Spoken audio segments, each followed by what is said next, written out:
Good. Hey, everyone. Welcome to the next bit on our IPCP module videos of why you should join the next pathway next February, the 27th. 27th, yeah.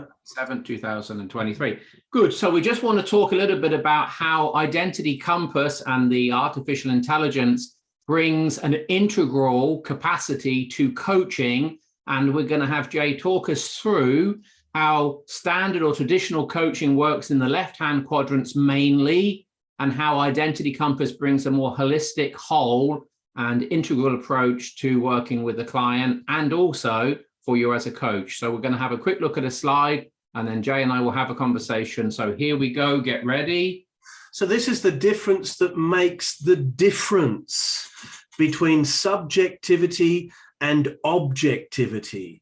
And it's massive in coaching because the whole field of coaching is basically grounded in the coach's and the client's subjectivity. So this is a game changer we're about to look at. Here we go. Good.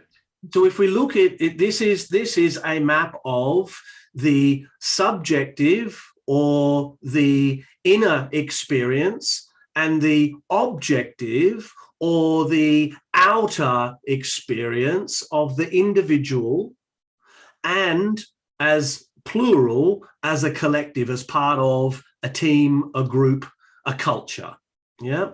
And so we're looking at the subjective and objective of the individual and the collective. If we look in the upper left quadrant, you'll see it's marked there in red. The inner experience of the coach counts for almost everything in conventional coaching. So that means that a coach not only has to be really well trained, but they've got to have gone through it themselves. And if they haven't gone through it themselves, they're going to find it really, really difficult to navigate contextually as well as subjectively the landscape they're taking the client through. Now that plays out in stuff like high performance sport where, hey, I'm not a Formula One driver and nor do I need to be, in order to help another Formula One driver get their inner and outer game straight and right to be able to drive effectively to their potential. So currently coaching is grounded in the coach's map and the coachee's map. The coachee is bringing their subjectivity to here's the problem and here's what I want. The coach then says, well, given what you want and given the problem that I am hearing subjectively behind that problem is X. Oh, well, that kind of makes sense. And it all begins to land and they might work their way through it and it might be actually pretty useful. Good. In the lower left, second person perspective, then they are co-creating a shared map. Firstly, a shared map of current understanding, and secondly, a shared map of difference. And that's as far as conventional coaching can go. So left-hand quadrants. Left-hand quadrants. Okay, so that's like traditional coaching, even developmental coaching, right? When you're just, what you're saying is the coach subjective experience and the client's subjective experience are interacting to the coaching session. Right. Good.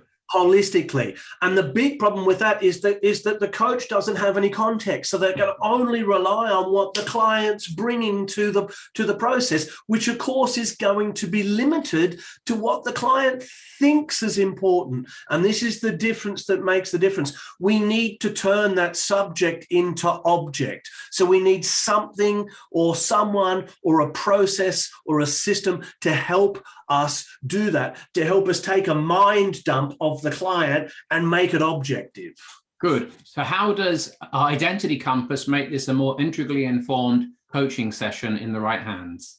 Well, it does that. It turns subject into object by asking a series of forced answer questions. It's not a nice test to do because it's forcing you into answering questions and then throwing up different questions based on what it's forcing you into answering. And so it's a forced answer test. So it feels like, well, neither of those are true, but it's taking you down a pathway where those small calculations start to play out in a big way in terms of your thinking patterns. It maps your thinking patterns in an objective, scientific, rational, logical way. Okay, and so what is a factual map aspect and what is the functional map aspect that we could have in a coaching session with Identity Compass supporting us?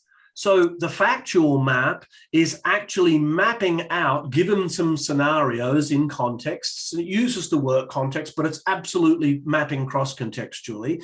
It's using the work context to map out thinking structures and place them out in a given way and shows how all of these thinking patterns interact with one another, and immediately helps you identify, using some AI technology, where the leverage point for the shift is for the client objectively. So that's the actual map. Even if the client doesn't see that subjectively, right? They don't remember. Oh, mostly they don't. Mostly the client will go, I disagree with that, but we can even show where their disagreement's coming from given the map.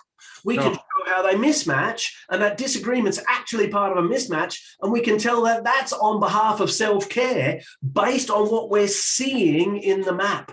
So we can real time actually feed back the patterns as they're occurring in the coaching session to wake the client up so that they can grab a hold of this and start to do the work to grow themselves up, to clean up the stuff they need to clean up so that they can begin to show up. So then we have a functional map that emerges out of the context. Yeah. Which is context. So two aspects to this. One, the functional map is still subjective within the client's mind. How things play out for them and how they connect them to what's going on in their inner experience is like guesswork. Yeah. Sure. With the functional map, we can bring context in and we can look at work, we can look at personal, we can look at primary relationships, we can look at children, we can look at parents, we can look at community, we can look at all of those aspects and ask, how does this play out for you in this context, to start to get an understanding of what's cross-contextual and what's actually contextual. That means that they can shift between their thinking between contexts, which means they have more flexibility in the lower right component, or less flexibility, telling us how rigid their thinking patterns are. Good. So let's summarize this with a couple of questions for you.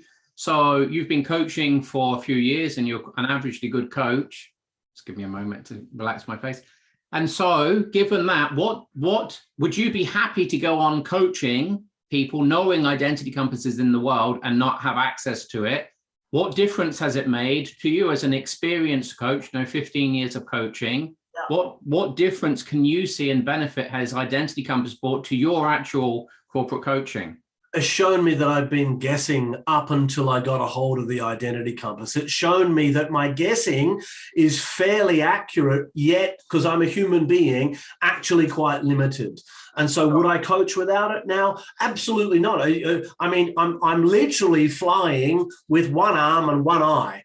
And so, it's to really get to the level I need to get to genuinely find the leverage point with the client, the Identity Compass just adds far too much value for me to guess any longer.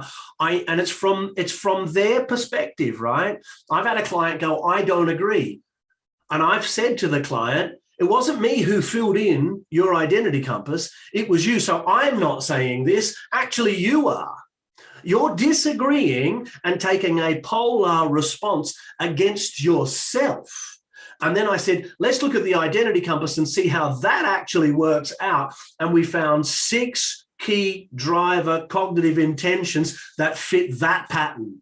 And the moment the client saw it, the client literally went bright red and said, I feel more seen and more understood than any other conversation I've ever had with anybody to this point. I have not understood why I'm getting the responses I'm getting, and now I'm starting to understand why they happen the way they happen. And what percentage would you say that's Jay Headley's capacity, and what percentage would you say that Identity Compass has informed in that session? Well, part of my capacity is to take in and make meaning with the client out of the identity compass. So I'm going to go 60-40, but that 40% is the difference that makes the difference. And what's the 40%? That is the difference that makes the difference. The 40% is the identity compass. The 60% is all of the grounded learnings and understanding how the identity compass needs to be read and translated with the client's help.